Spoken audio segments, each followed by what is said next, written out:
Good morning. Good morning. It's Wednesday, September 1st. The weather's beautiful here in New York.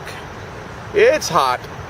We've had a very, very hot summer, and you can see, but it's a beautiful day today.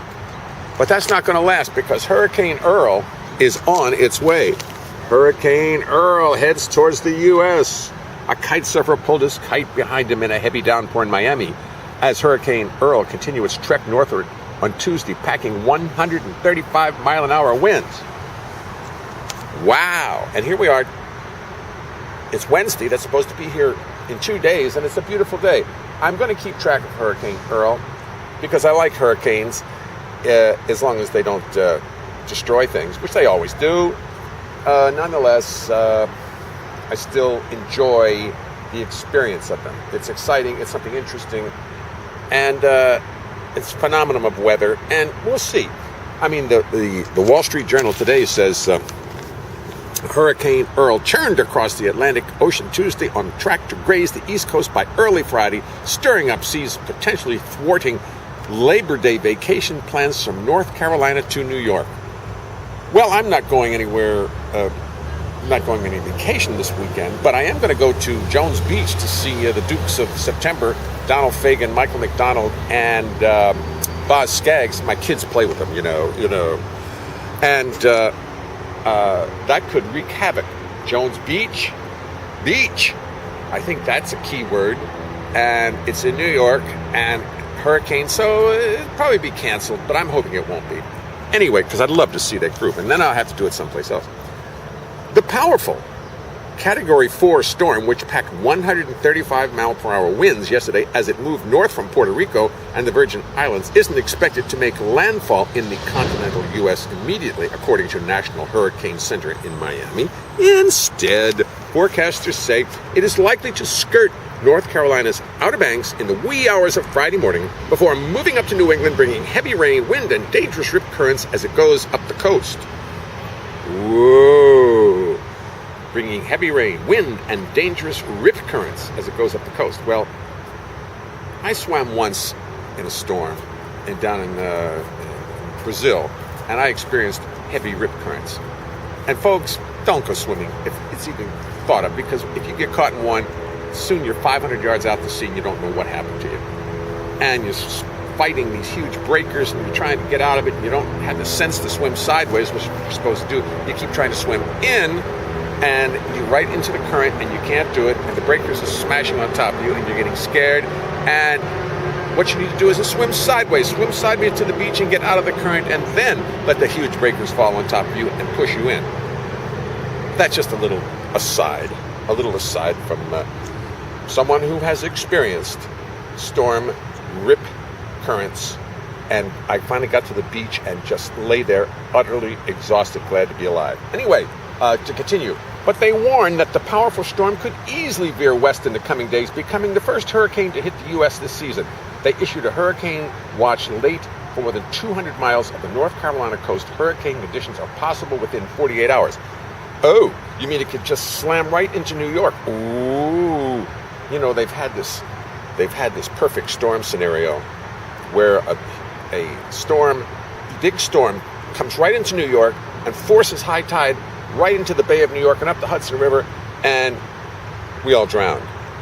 You know, like the perfect storm. It could happen on Weather Channel or whatever it is. That Discovery Channel, which is so full of nonsense. It's ridiculous. I mean, they just make up these awful scenarios and then perpetuate them. Warn you about it. Okay, but that could happen. It says it could happen. Federal, state, and local officials began implementing emergency plans, reminding residents of shelter locations, clearing storm drains, and refueling tools and vehicles. The Federal Emergency Management Agency staff flew from the west coast to the northeast to bulk up those operations, Administrator Craig Fugate said. Mr. Fugate urged coastal residents and vacationers to track weather reports and prepare emergency supplies and contingency plans. Well, here I am. We're 60, 70, 80 feet above the Hudson River. So it's not likely that the west side will get flooded unless we have a 60-foot high tide, which is not likely. I don't think that's happening. I have a house out in Hope, New Jersey that sits up atop a hill, so regardless of how much it rains, it has not yet ever flooded because it sits on top of a hill. And it's a very strong house built 200 years ago by the Germans, the Moravians. And man, they build those houses strong. So it's probably going to stay there too. We'll see. We will see. It's too early to rule out anything other than Earl's a very large storm and a very powerful storm. Mr. Fugate said in a conference call with reporters, the last time a major hurricane hit a U.S. landmass was in 2005 when Wilma pounded the Florida Gulf Coast, causing an estimated $20 billion in damage. $20 billion? Woo!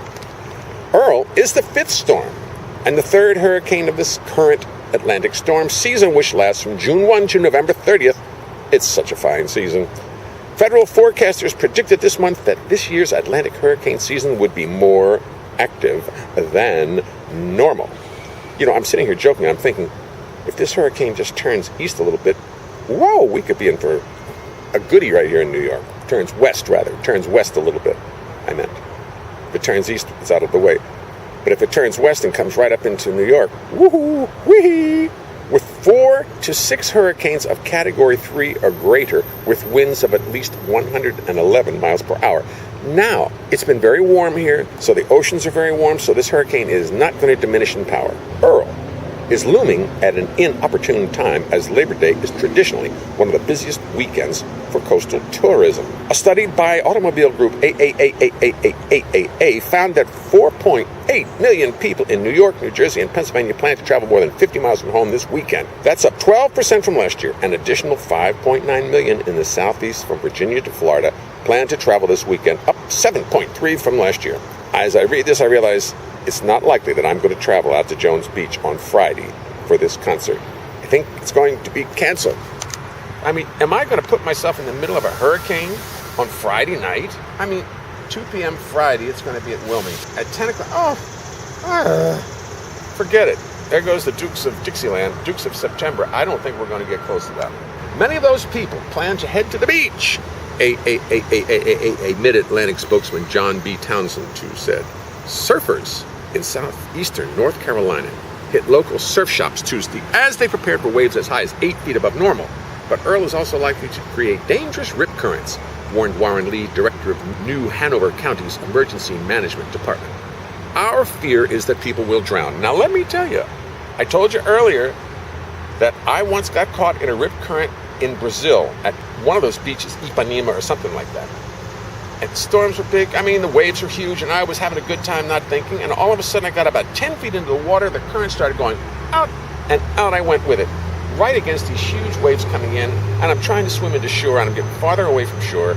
And big breakers, big 10, 12-foot waves are crashing down on top of me. And that's not easy when you're trying to swim into shore. And you're supposed to swim sideways to the shore to get out of the rip current. Sideways. Not in, but under those circumstances, you're not thinking, you're saying, help, I got to get in, and you start swimming in ferociously, and you're just going out, and you get very tired, and the waves bang against your head, and you can't breathe. I made it. Obviously, I made it. I crawled onto shore, finally exhausted, thinking, oh, so that's what riptides and rip currents are about. Oh. And now they're saying there's going to be lots of rip currents. Ocean City, Maryland swells to as many as 250,000 people on Labor Day weekend, up from about 8,000 people year-round. Emergency Services Director Joe Theobald said his team had reviewed staffing plans and was prepared to take precautions from moving lifeguard stands to closing a seawall. Well, yeah, you better. Workers in New York City were cleaning storm drains in areas prone to flooding and making sure that hospitals, senior centers, and police precincts had backup generators. Okay, Paul Monty, chief executive of Gurney's Inn in Montauk, I've been at Gurney's Inn in Montauk, on the eastern tip of Long Island, said he had a half a dozen cancellations so far from the storm. He said he expects the storm to bring only rain and wind, and he can resell the vacancies, which run up to $1,700 for a 3-bedroom cottage this weekend. Rhoda Luce, chief of the Atlantic City, New Jersey Beach Patrol, said, at best, I see us letting people go about knee-deep into the water.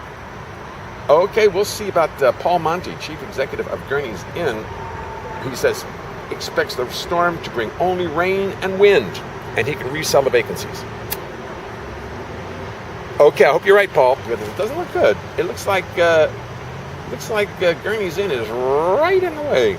And if that thing comes west a little bit, boom. Okay, but he's an optimist. It's his business. I don't blame him. He just wants to say, just a little wind, a little rain, and then we'll be fine. Come on out. All right. Hurricane Earl heads east towards the U.S. So I'll keep reporting this. I want to keep a Hurricane Earl watch. This is my important news of the week.